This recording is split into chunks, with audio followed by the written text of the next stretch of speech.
ว่าตำรวจหลวงพระบางเก่งแล้วสามารถจับโจรได้ที่ไปปล้นห้านค้ำของเขา แต่มาเจอตำรวจสารวัตรยิงเก่งเข้าไปกันใหญ่ปล้นปุ๊บบกกี้เท่าใดสมงจับคาที่สถานีรถเมล์สวัสดี FC แฟนคลับทุกท่านมาพบมาพ่อกันในคลิปนี้เข้าไปติดตามข้อมูลข่าวสารเมื่อประมาณ1 วันที่ผ่านมานี่เกิดเหตุระทึกอยู่ใจกลางเมืองสารวันท่านผู้ชม FC แฟนคลับเนาะเมื่อก่อนนี่คันซื้อว่าโจรปุ้นคำโจรปุ้นคำอยู่ในประเทศลาวของพวกเขานี่คนก็จะแตกตื่นย่านกลัวอกสั่นขวัญหาย แต่ว่ามาถึงมือนี่นะถือว่ากลายเป็นเรื่องธรรมดาแล้วท่านผู้ชมถือว่ากลายเป็นเรื่องธรรมดาเพราะว่าย้อนหลังไปประมาณ10 ปีก่อนเหตุการณ์แบบนี้มันบ่เกิดขึ้นอยู่ในสังคมลาวของพวกเขาคนลาวของพวกเขานี่ยังบ่ได้เอาวัตถุเนาะมาอยู่เหนือจิตใจเฮาอยู่กันแบบตะเหมาะแต่แมะแบบเอื้อเฟื้อเผื่อแผ่ไปพุ่นกินปลามาพี่กินซีนคือคำโบราณเขาเว้ากันมีป่าก็เอาไปแลกข้าวมีข้าวก็เอาไปแลกป่าไปแลกซีนแลกเกลือแลกแป้งนัวมันเป็นแบบลักษณะแบบนี้แล้วมันจึงเฮ็ดให้โจรคนให้มันมีบ่หลายคือปัจจุบันนี้ยุคปัจจุบันนี้มันพัฒนาขึ้นมาแล้วเงินคำกำแก้วเป็นสิ่งที่สำคัญเพราะปัจจุบันนี้นะอยากได้เข้าจะพักไปที่ตลาดสิไปแลกเข้าเจ้าของห้างเข้ามันก็บ่ยอมแลกน้ำเจ้าเลยต้องเอาเงินอย่างเดียวเงินเท่านั้นเป็นพระเจ้าเงินอยู่เหนือสิ่งอื่นใดปัจจุบันนี้มาบวกใส่กับโควิด -19 มาบวกใส่กับภัยเงินเฟ้อมันก่อให้เกิดปากกัดตีนทีบคนอยู่ในสังคมผู้รวยก็รวยล้นฟ้าผู้ทุกข์จนก็ทุกข์จนบ่มีอันจะกินมันจึงก่อให้เกิดปัญหาที่อยู่ในสังคมลาวของเขาเพื่อขึ้นบัดเดียวเมื่อก่อนนี่ปัญหาเรานี่บ่เคยมีในสังคมลาวเขาเคยเห็นอยู่โทรทัศน์เคยเห็นอยู่ทางทีวีเห็นแต่ประเทศเพื่อนบ้านหมอนั่นแหละป้นผู้นี้หมอนี่แหละเอามีดจี้ผู้นั้นหมอนั่นไปลักขึ้นเฮือนผู้นี้โอ้ยคือทึกคือโค้ง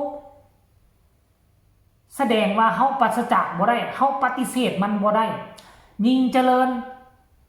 สังคมก็ยิ่งเป็นแบบนี้ขึ้นทุกมือ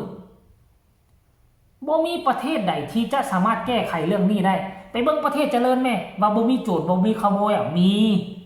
แม้แต่เจ้าของรถยืนอยู่หั่นมันก็ยังลักไปอยู่ทั้งประเทศทั้งยุโรปน่ะว่าอเมริกาอังกฤษฝรั่งเศสแฮงมีเขาเอิ้นว่าคนจรจัดนั่นน่ะคนบ่มีบ้านอยู่น่ะนอนถนนหนทางเต็ม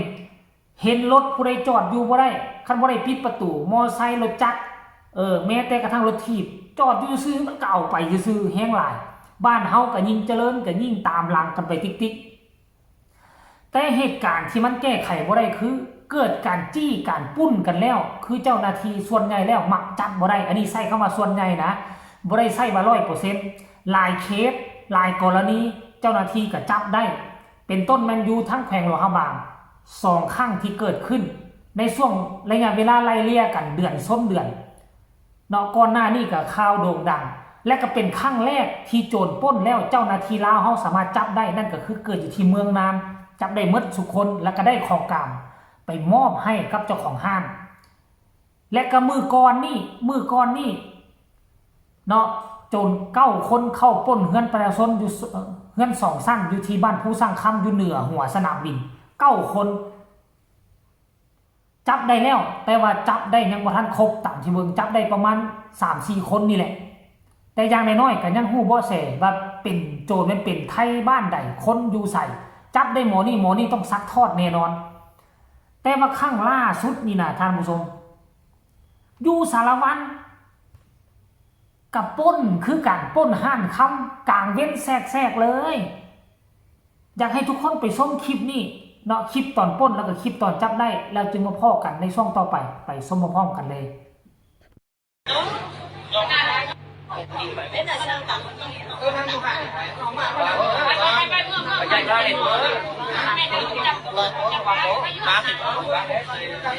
bơ thấy được không? Là con bơ thấy được. Bơ đó. Tạo lên. Dừa nhiều này. Mà đã tắt biệt gì nhiều.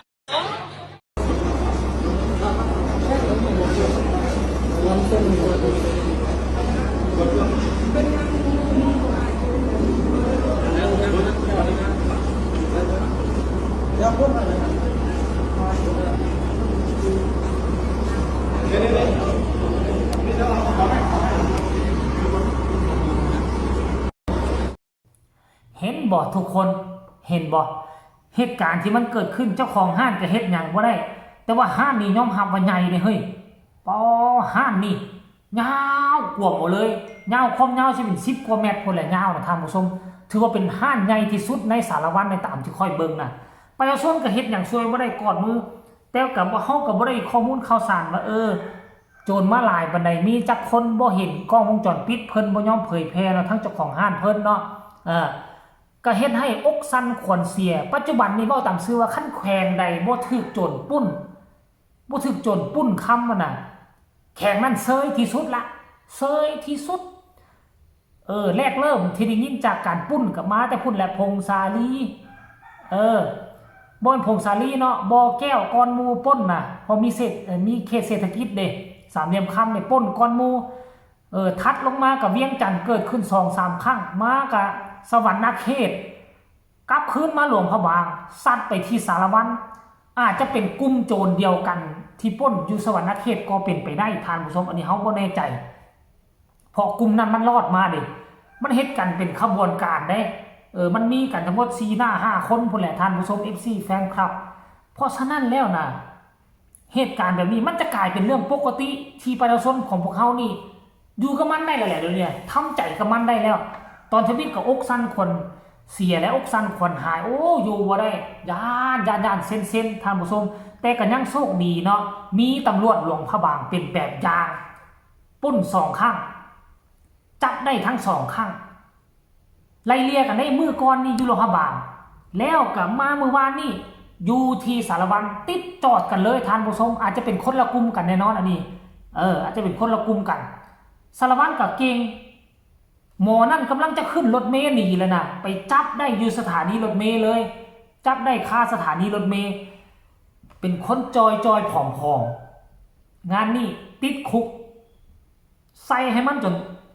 ตลอดชีวิตนะจะให้มันออกมาได้ท่านผู้ชม FC แฟนคลับเนาะเอาสรุปรวมแล้วกับเหตุการณ์ที่เกิดขึ้นอยู่ที่สารวัตรกับเจ้าหน้าที่ตำรวจก็สามารถสกัดกั้นได้ความจริงนะฝีไม้ลายมือของเจ้าหน้าที่ตำรวจลาวเฮาก็บ่แตกต่างอย่างจากเจ้าหน้าที่ตำรวจชาติอื่นเพราะขบวนการเฮียนฮู้มันคือกันมีการเฮียนอยู่ในประเทศแล้วก็ส่งไปเฮียนอยู่ต่างประเทศแต่ต่างแต่ว่าคอร์สการทำงานคันถ้าเอาจริงเอาจังมันก็จับได้แบบนี้แหละแต่คันถ้าบ่เอาจริงเอาจังมันก็หลายเคสก็จับบ่ได้ท่านผู้ชมFC แฟนคลับคลิปนี้ก็น่าจะฝากฝังเอาไว้สำนี้ก็แล้วกันเด้อฝากทุกคนกดไลค์กดแชร์กดติดตามไว้แน่เพื่อจะบ่พลาดเรื่องราวข้อมูลข่าวสารที่มันเกิดขึ้นอยู่ในประเทศเฮาแบบนี้มีสติระมัดระวังตัวกันไว้ให้ดีก็แล้วกันสำหรับคลิปนี้ลาท่านผู้ชมไปก่อนสบายดี